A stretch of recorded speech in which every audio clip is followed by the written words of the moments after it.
Ladies and gentlemen, brand new video, and I'm actually filming right now for the 140. But just a minute ago, the Ford Ranchero from Jeroen, the car we have been filming in two videos before, has come back from the sandblasting shop. So we can finally see what is left of the car. And I've already seen it just a second ago, and it's very, very, very bad. I'm gonna take my camera stand with me, and I'm gonna take all the tarp of the car, unwrap it, and I'm gonna talk you guys through every single bit of this car, and that's what this video will be. Just a total rundown of the Ford Ranchero, a total rundown of what we're gonna do with the car, when we're gonna do something to the car, when we're gonna weld the car, and go on. So let's go over to Jeroen's shop and see what this car looks like. All right, let's unwrap this thing.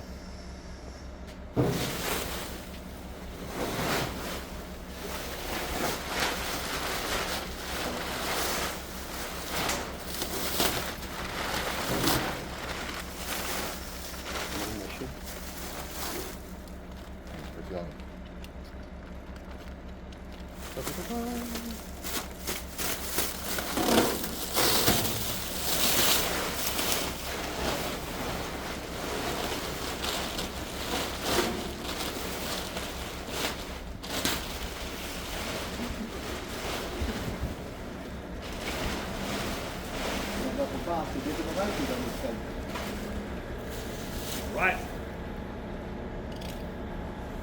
So there we have it, a sandblasted Ford Ranchero. So I think the best thing to do right now is to get it on the lift maybe and see how bad it actually is. Just for now, look how bad the rust is in that corner over there. That. And that. And that. Let's go. So we're now in a couple shops away from my shop, and this is a Ford Ranchero from, if I'm correct, 1971. This is a very specific type of Ford Ranchero, and you don't see these cars a lot. The most common types are later or earlier types, and yeah, it's just a matter of taste which you like more. But this car is so rusty. I'm not going to put it up on the lift because I have filmed some shots from the lower side of the car earlier this week, but we're just going to talk about the top of this car, and then I will film a clip with my voice over the shots of last week. But look at this. We have cut away a piece of the cowling over here where normally your heater core is located. So your heater core is normally located over there.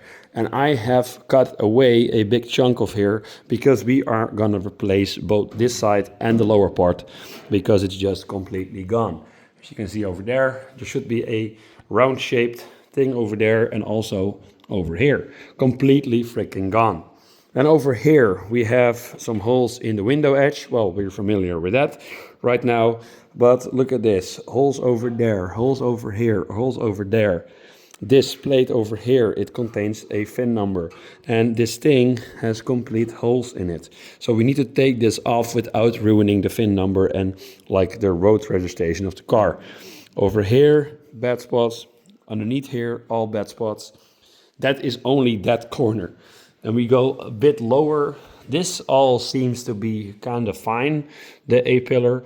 There are some little pinholes in like some spot welds, and there is a very thin area over here.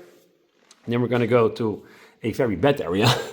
This is actually the battery tray. So over here was the battery located, and the battery tray was completely freaking gone. And yeah, you can see that it's all just, yeah, not available anymore. Over here on this side of the car, the driver's side, we have the same kind of rust as on the other side, and look how thin this is. You can just fold it with your finger.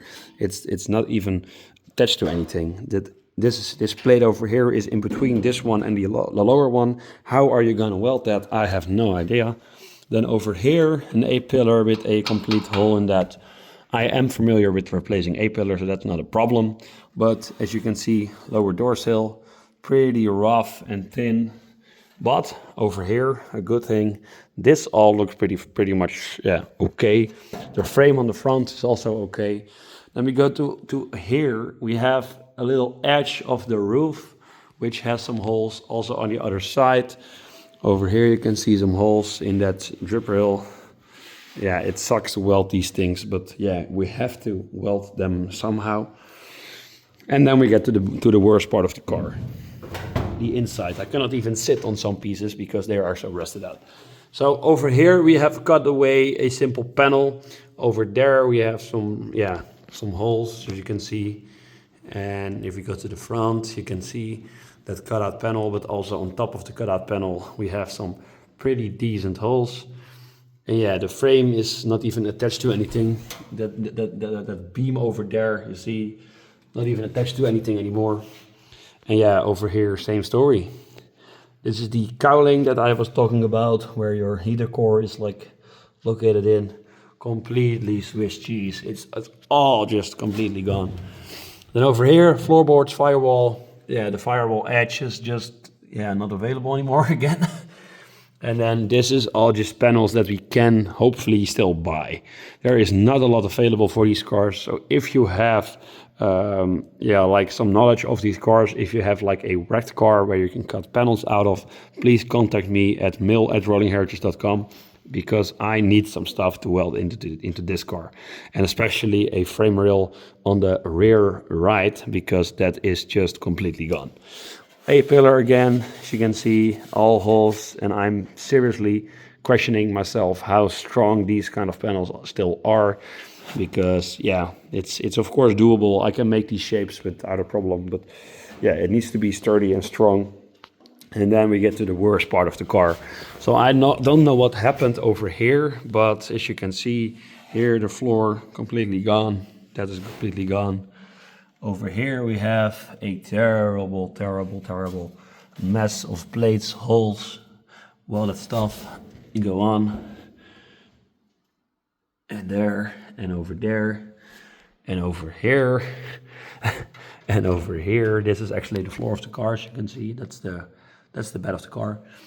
And yeah, it's just all gone. I have no words for this thing. This is the lower door sill on the left side of the car, the driver's side, completely freaking rusted out. We have to replace multiple pieces of that lower door sill. Luckily, this piece over here is completely okay. So if we just take out the floor of this piece, and then that floor, and then this floor, we can just reconstruct this whole area. But we have to have a frame that is okay. And on that side, the frame is not okay, as you will see in a minute. But yeah, this is the inside of the car. I hope this like visualizes everything that I want to say to you guys, because I got multiple comments of people asking how bad this car actually was. Before we do this, this is the side of the car where we cut out a huge chunk to just be able to sand all the inside of the truck bed.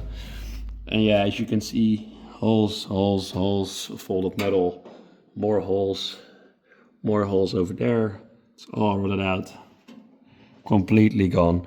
This wheel well will be repaired somehow. I don't know how, because yeah, this is actually the old panel and the old inside fender. You can see it over here, how bad this all is, but yeah, it's just terrible. This is all gone. And I mean, I can make some panels, but I have to cut out like chunks of this to actually get in there. And as you can see, it's so much folds and bends and stuff, and you have no reference points at all to like even know where you're gonna weld them to. So that's a terrible thing. Going to the bed of the truck, we have over here some holes. That lower window edge also completely gone. The top part of the window edge is also fine. Here you can see some welds where the car has been welded like in the factory. And then we get to this mess. All rusted out, all rusted out, all rusted out. Complete holes over there, holes over here, holes over here, more holes over there. This thing is just completely freaking gone. Yeah, guys. Startup Ranchero project, they said. It will be fun, they said. Just for the last one, You can see this edge, this panel over here, all holes. And I think I've seen some holes, yeah, over there on the roof. And these things you can just weld up, and then we don't need the chrome anymore, because Jeroen's idea of this car is maybe like candy apple red or something with black, like gloss black with candy apple red. Like a very like yeah, I don't know, custom manly kind of like layout, red, black and leather and go on. So yeah, that's the plan for now. And yeah, I have no words for this thing. I really have no words for this thing. I don't know where to start, guys. So going to the underside of the car, we have some very, very, very bad frame rails. And this frame rails you're seeing right now is on the right rear of the car, and it's completely rusted out from the inside out. So it looked all fine until we started to sandblast this thing. Sadly, I don't have any video of the sandblasting because, yeah, the sandblast guy didn't film anything for me. But yeah, you can see it. It's all started to rust out from the inside out, and you can still see some rust inside of these frame rails that haven't, yeah, that has not been taken out when sandblasting this stuff. The floor of the car all completely gone. It's all just Swiss cheese holes and rust, and well, not rust anymore. I mean, all the rust is gone, but you can see where the rust has been. It's very clear. But yeah, I have just no words for this car, and I will just roll the rest of the clips so you guys can see this thing on your own. Please leave it in the comments. What should we do with this Ford Ranchero? I am seriously doubting if you should like start on a car like this, because I know that American cars are not really worth putting so much time in, like price wise. If you go see what like the real value is of these cars, it's not that high. So labor and paint and mechanic stuff will all just add up and will be like triple the worth of this car. But yeah, what is your opinion? I want to know it. Please leave it in the comments. Yes, guys, it's a very, very, very rusty car, but I just don't know what we actually expected for this thing. I mean, we knew this thing was completely rusted out. We knew this thing was coming back with many, many, many holes. But I think the only thing that's really scaring me right now is that frame rails. So is that one single frame on the right side. The left side also has some holes in some spots, but it's all, I think, like fixable if you like cut chunks away from that frame and replace it. So I think the best thing we can do is to get this car like taken apart more, and to take that frame rails off the car, the right rear, and then bring that away to a metal shop which does like bending and folding and stuff, and ask them to like copy that exact frame rail into a new one. I think that will be the best option for this car, because I don't think we can find any like used okay frame rails. So thank you guys so much for watching. Leave it down in the comments. What do you think of the Ford Ranchero? And do you think I even should weld on that car at all? And I will see you guys next week when we are welding that window edge on my gorgeous 140. Thank you guys so much for watching. Rolling Archie signing out. Bye bye.